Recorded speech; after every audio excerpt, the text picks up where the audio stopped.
Kumusta ang ating mga followers? Dito naman tayo ang ating lingkod, si Kuya Liba sa ating YouTube. Salamat sa ating mga followers, viewers dito sa ating pagsubaybay, no? So, kahapon na panood natin ang mga talumpati sa Kamara dahil impeach si Inday Sara. So, wala silang magagawa, hindi ma-impeach si Inday Sara, no?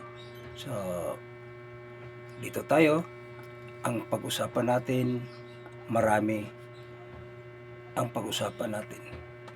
So, ang hindi pa nakapag-subscribe, mag-subscribe kayo para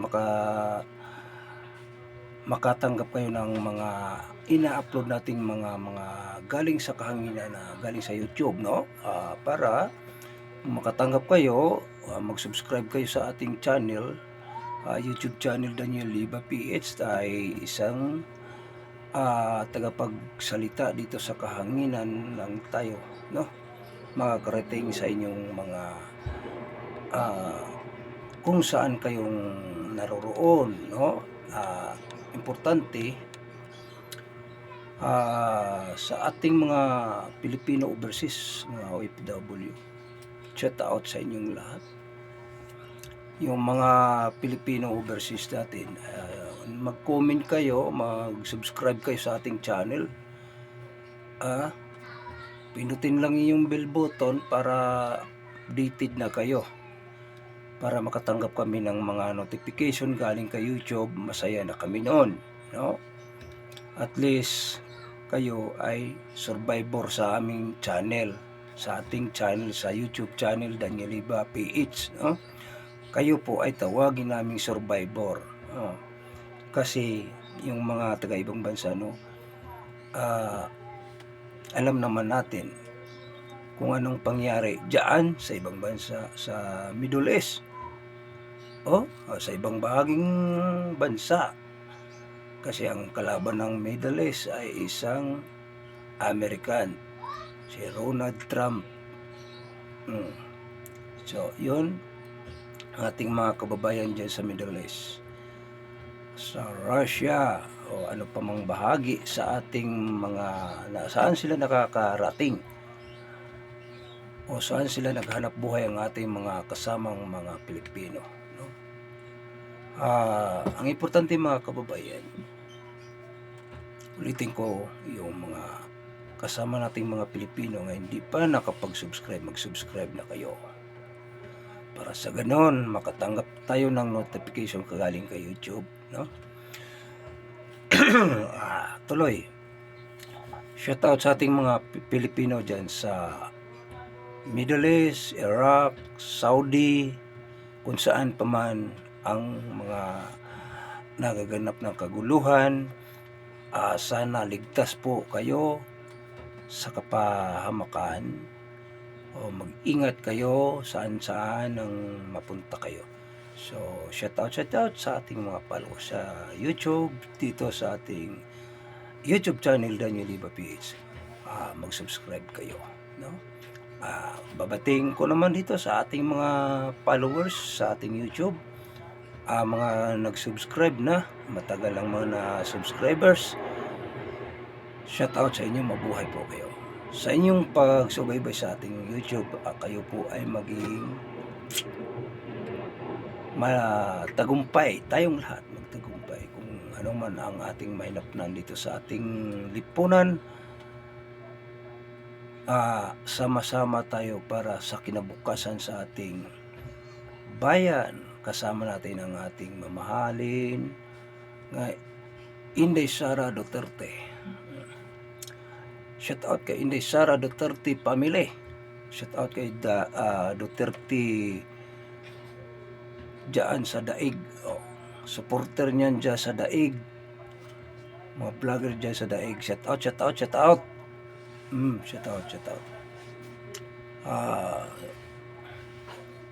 Dito naman sa Davao, shout out mga vloggers dyan, mga kasama nating DDS vloggers. Diyan sa mga saan mang sulok ng mundo, tayo nga supporters ni BBM, ay wag na kayong magpabo mambubudol kay halata na kayong mga supporters ni BBM, ha? O, i-shout out ko kayo. Huwag kayo nang mambubudol, mga kakampi ni BBM, mga vlogger ni BBM bayaran. Putik kayo. Nag-cover pa kayo doon sa ano kahapon, akala nyo manalo kayong yung manok nyo. Hindi maimpis yung Inday namin. Suportado yun ang Inday Sara namin. Kung sino ka mga vlogger, wala kang responsibility sa ating bansa. Bayaran ka. Bayaran ka. Akala mo ikaw lang marunong magbasa? Ha? Bakit? Matino na ba kayong mga vloggers dyan BBM? Bayaran nga kayo Ha? Bayaran kayo. Kami, hindi kami bayaran. Nandiyan kami sa katotohanan. Mag-comment kayo dito. Sasagutin ko yan. Yung amo mo, BBM, bangag, hindi magpahilpulikir. Mangnanakaw ng mamayang Pilipino. Pera. Walang kwenta yung BBM na yan. Ha? Hayop kang BBM ka. Ha? Salba-salbahe mo. Ano ba? Wala kang kwenta. Tuloy tayo. Nakakainis mga kababayan yung mga supporter ni BBM, no? Pati si BBM. Big time sa pangnakaw si BBM. Hindi big time sa naganap sa paghihirap, no? Big time siya sa pangnakaw. Bilang presidente siya nga ay isang mangnanakaw sa kaban ng mamayang Pilipino. Wala siyang walang utang na loob siya. Pinahuli niya si Duterte, pinakidnap niya si Duterte. Dapat kung may kasalanan si Duterte dito natin litisin sa ating bayan. Bakit doon litisin si Duterte sa daig? Nandoon ba ang kaso niya? Dito ang kaso niya. Kasinungalingan lang yun ang mga ginagaparatang mga BBM. Bayad ng mga ICC, mga bayad na yan. Bayad na yan ni BBM. Kahit anong gagawin ni BBM, halatang halata na BBM. Yung ICC, kung tuluyan niyo si Duterte, hero namin yan si Duterte. Kasi maraming legacy ang nagawa. Maraming mga OFW ang natulungan. Tandaan ninyo BBM. Saan kayong sulok magtago? Habulin ka namin. Firing squad ka namin. Hindi nag-iisa lang kami. Marami kaming supporter ni Duterte. Kainis kayo. Habulin namin kayo. Habulin kayo namin. Kapag manalo yung mga Duterte, habulin kayo namin. Kahit saan kayo magtatago. Alright. Naka stress, no? Bakit itong ICC, alam niyo mga kababayan, ICC, namimira lang yan. Pero kung walang magsuporta sa ICC nga ibang bansa, mamulobi yan. Ano bang ibabayad nila sa mga kliyente nila, mga abogado nilang mga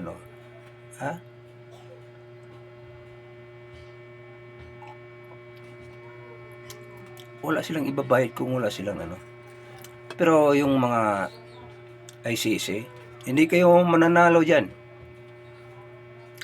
Kasinungalingan yung ginagawa ninyo, kayong mga ICC.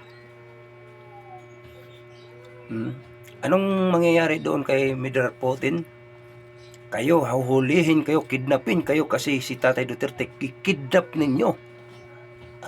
pwede pala kayong kidnapin din. Yan ang tandaan natin dito. Kayong mga ACC, mga bayaran kayo ni BBM. Bilyon-bilyong ninakaw ni BBM dito sa mamayang Pilipinong mga buhis. Mabuti kung walang ambag ang mga Pilipino nandiyan sa ibang ibang bansa. Mas malaki pang ambag sila, pero ninakaw pa rin.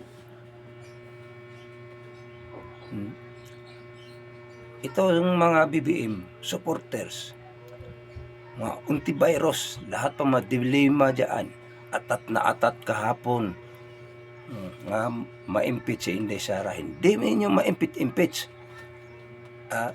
Kaya wala kayo basihan. Kami ang mayroong basihan para sa inyo. Sa inyo puro paratang. Kami may patunayan namin yan. Nasaan yung pera ng namin? Di ba? Ay naku po, saan na yung pera namin? Puro kayo paratang, wala mo kayong ebidensya. Wala kayong ebidensya. Kami mayroong ebidensya. Saan na yung kahon-kahon ng pera? Saan na yung malita-malita ng pera? Diba? Kaya hindi nyo ma-impeach si Inday Sara. Pero dumating ang time, mga kababayan natin, kayo nang dyan sa kakampi ni BBM, habulin kayo namin kahit saan kayo magtatago. Talagang habul-habulin kayo namin. Ito si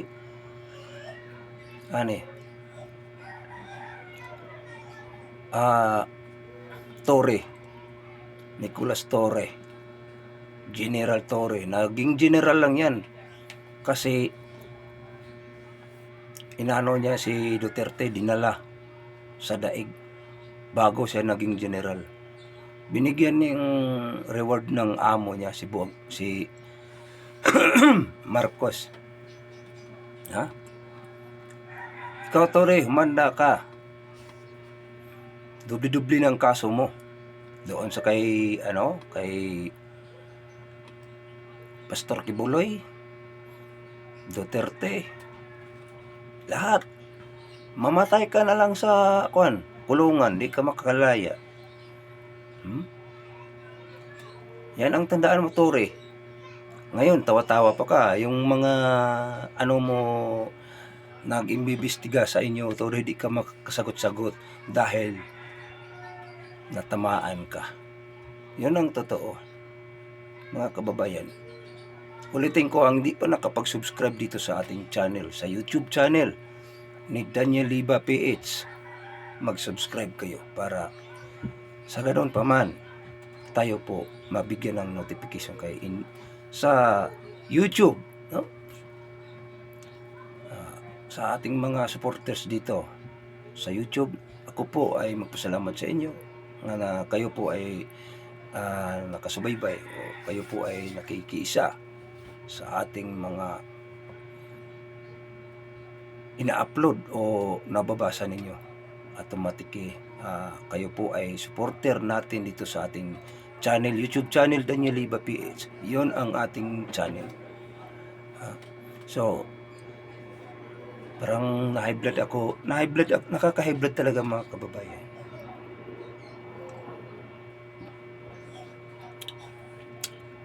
Si Duterte, maraming mga nagawang tawag nitong mga project, OFW na tulungan.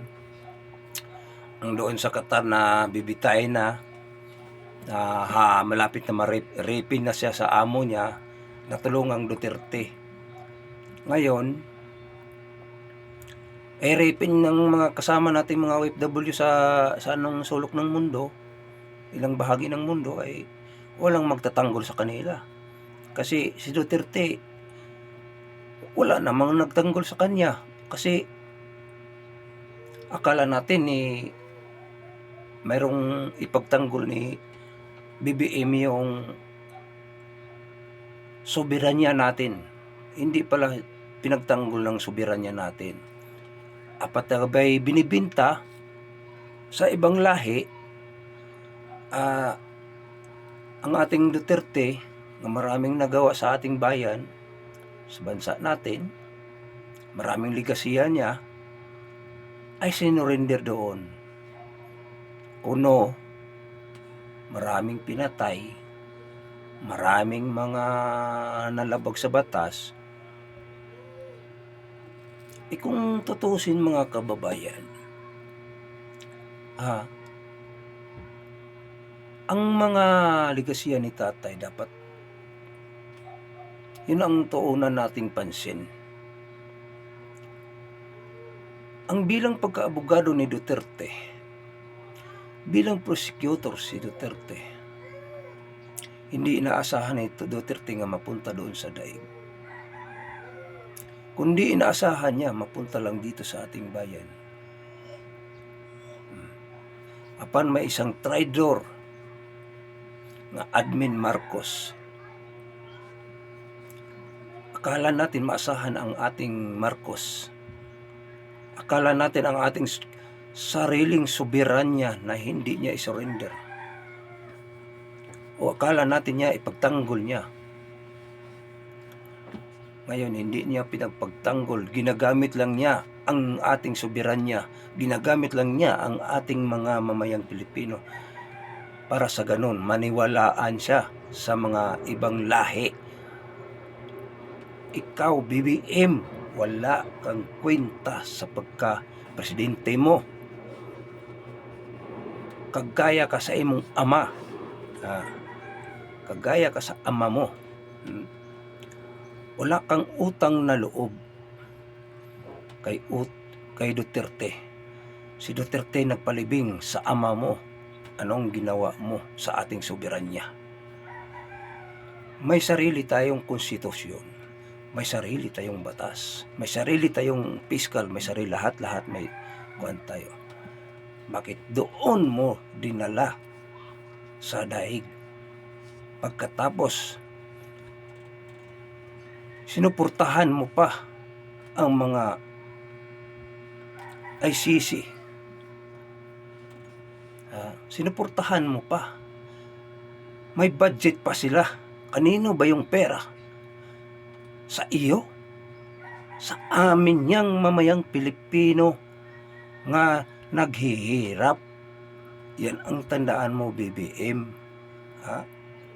Wala kang utang na loob sa ating bayan. Kaya hindi ma-impeach si Inday Sara dahil kayo ang may gagawan. Kayo ang nangnakaw sa kaban ng mamayang Pilipino. Habulin kayo namin pag makaupo si Inday Sara. Tandaan niyo, yung mga kaanib mo. Tapos ipag-away-away mo kami sa kalapit ng ating bansa. Akala nyo, manatili kayo dito kung magkagera, kagaya sa Middle East, sa Iraq, sa Russia, kung saang bansa. Diba? Lalayas kayo. Doon kayo sa ibang bansa. Iwanan niyo yung bansa natin dito. Sabagay, hindi ninyo bansa to. Bansa namin. Nag-uwian lang kayo dito, nagbakasyon kayo dito para nagmakaawa kayo nga malibing ang inyong ama. Sino nagpalibing? Si Duterte. Nakang utang na loob. Nagmakaawa kayo, nagbakasyon kayo dito. Kayon, nagpresidente kayo. Anong ginawa nyo? Walang utang na loob. Habulin kayo namin. Mga ano kayo? Ito si Amy Marcos. Surmarino yan. Alam namin yan. Amy Marcos, huwag ka nang magpa-ano-ano pa. Pakunwari ka pa. Hindi ka nga nagpa-ano sa kapatid mo. Isa ka rin. Amy Marcos. Isa ka rin mambubudol. Nabudol na ang aming Inday Sara. Budoli naman niya uli. Wala kayong kwenta. Ikaw, BBM, wala kang kwenta. Baba ka na sa imong posisyon. Di mo kaya panindigan ang ating bayan. Di mo rin bayan dito. Ang bayan yun doon sa ibang lahi. So, mga kababayan, pasensya na po kayo, nga na ano tayo dito sa ating mga kasi mga ginagawang Marcos, hindi talaga kaaya-aya. Inaapakan niya ang ating bansa, inaapakan niya ang ating soberanya.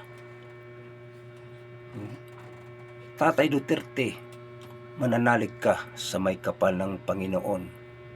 Nandito pa rin ang inyong supporters. Saan ka man naroroon, mayroong supporters doon. Sara Duterte, mananalig ka sa may kapal. Maraming supporters ninyo. Tandaan nyo yan. Ipanalo kayo namin sa 2026 pagka-presidente.